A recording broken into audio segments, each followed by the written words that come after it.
Africa हादरमानि सोमालियायाव गिख्रंथाव बम बेरदों।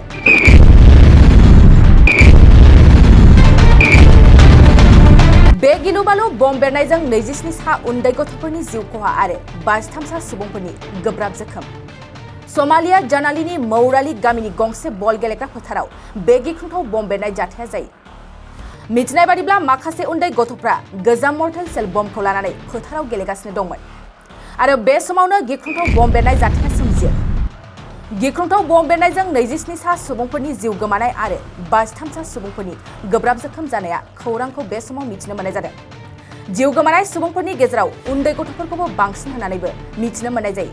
2023-24 सोलोंथाइ बोसोरनि थाखाय क'क्राझारनि दतमायाव थानाय सेन्ट फ्रान्सिस जेभियार एइचएस स्कुला नोंथांमोननो लानानै फैदों गोदान मुं थिसननाय।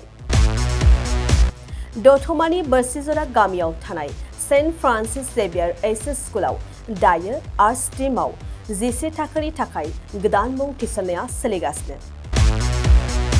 बोसोरै फरायसाफोरा मोजां जौखोन्दो लानानै उथ्रिसारनो हानाय बायदिनो बे फरायसालियाव नोंथाङाबो गुनगोनां सोलोंथाइखौ लानो हागोन।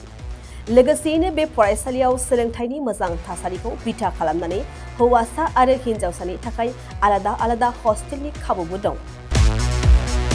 गोसो गोनां बिजाथि एबा फरायसाफोरा आर्ट स्ट्रीमाव 11 थाखोनि थाखाय मुंखौ सेन्ट फ्रान्सिस जेभियार एइचएस स्कुलाव थिसननो हागोन। मुं थिसननायनि बागै आबुं बाथ्राखौ मिन्थिनोब्ला नैबे मबाइल नम्बर 7637819350 एबा 6900559217 आव थोंजों सुलाद लानो हागोन। थामहिनबा सेन्ट फ्रान्सिस जेभियार एइचएस स्कुलाव थांनानैबो नोंथाङा सुलाद लाहैनो हागोन।